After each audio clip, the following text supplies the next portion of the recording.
اعوذ بالله من الشیطان الرجیم بسم الله الرحمن الرحیم. زموږ د نن موضوع د ډیر مشهور کتاب افتادګان خاک او د دې زیاته تجربه سیده په ټوله دنیا کې دا کتاب ډیر زیات تجربه شوی دی او دا د کولونایزیشن خلاف یو ډیر زورور تخلیق دی او اثر دی. که موږ دا وایو د دې تر ټولو خوندوره خبره دا ده چې د دې کتاب ترجمه په پښتو کې میراثن اتل هم کړې ده چې تقریبا هر پښتون لیکوال او پښتون ادیب ته هغه کتاب رسېدلی دی او که چا نه وي اخیستی نو باید ترلاسه کړي د هر ځای میلاوېدلی شي. افتادګان خاک فینون لیکلی دی چې د ده نوم اصل کې ابراهیم فرانس فینون و. دی اصل کې د فرانس باشنده و، نژاد و، یو ډاکټر و، سایکالوجست و، سیکایټریسټ و. د چې کم ټیم الجزایر چې و هغه د فرانس تر کالونۍ لاندې و، نو هغه ټیم دی چې وي هلته ډاکټر وي.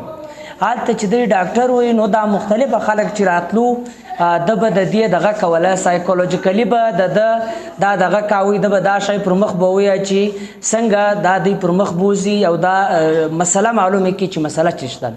نو هغه ټیم چې و فرانچ چې و هغه ډېره لویه کالونۍ وه په ټوله دنیا کې، یعنی برټش دلته کالونۍ جوړه کړې وه په ایشیا کې، او دغه چې ولو هغه هلته کالونۍ جوړه کړې وه په افریقا کې.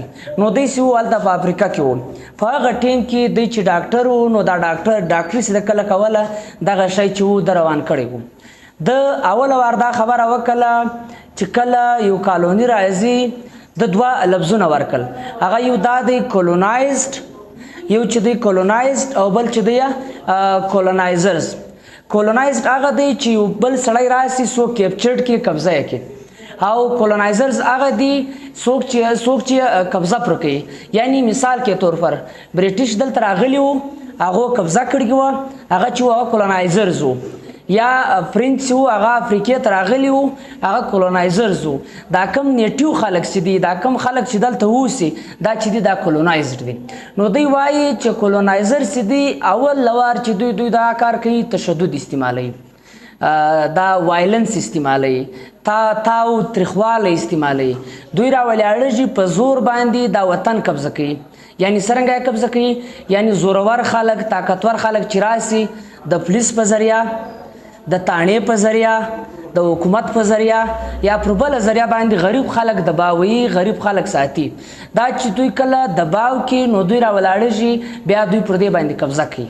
نو دا قبضه چې دوی وکړي د دې لپاره فرانس فینون یعنی دا کم کولونایزر چې دی چې کم وطن قبضه کوي هغه زور استعمالوي، توپک استعمالوي، معیشت استعمالوي، پولیس استعمالوي، تاڼه استعمالوي، مختلف شیان چې دي هغه دوی کاروي استعمالوي.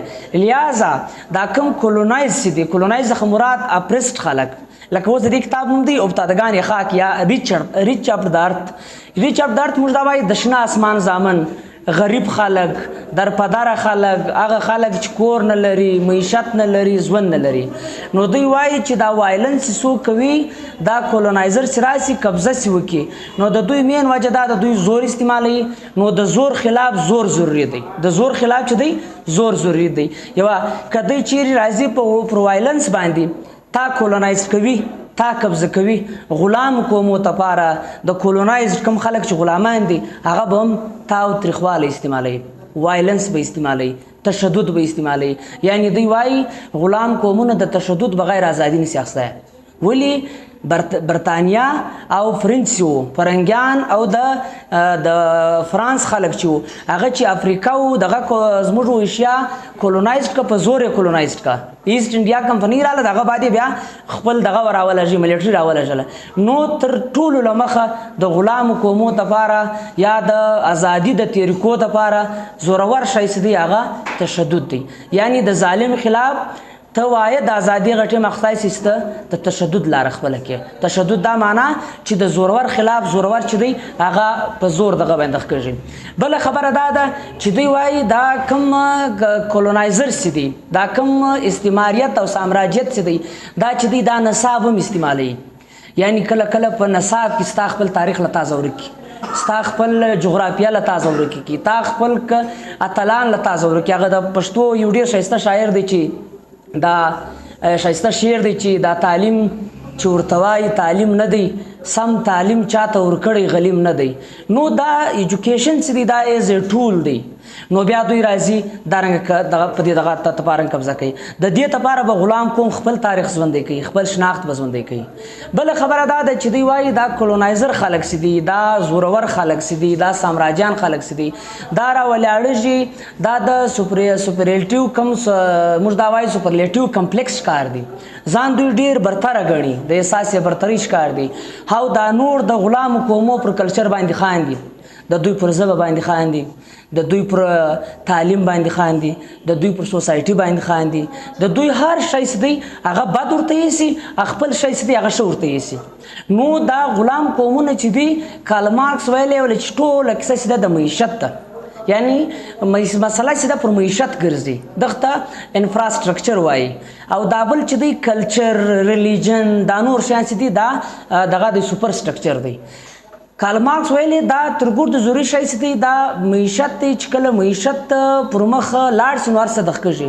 لیکن فرانس پینن ویل نه، معیشت ټیک دی چې معاشي طور دوی خلک غلام ساتي، لیکن سامراجیان او استعماریان چې دي هغه له دې سره دوی راولاړېږي چې ستا کلچر چې دی له تا ورکوي، ستا شناخت چې دی له تا ورکوي. دا تیوري اف ایلینیشن ورته یایي، یعنی اساس یې بېګانګي درکوي، خپله تازه ژبه ورکه کي، له تازه خپل وطن ورکي، له تازه خپل ستا ټول شیان چې دي هغه ورکي. نو کولونایزر چې دی پر خپله ژبه پر تا اپلای کړي، ستا ژبه لاړه، چې دوی خپل کلچر پر تا اپلای کړي، ستا کلچر لاړی.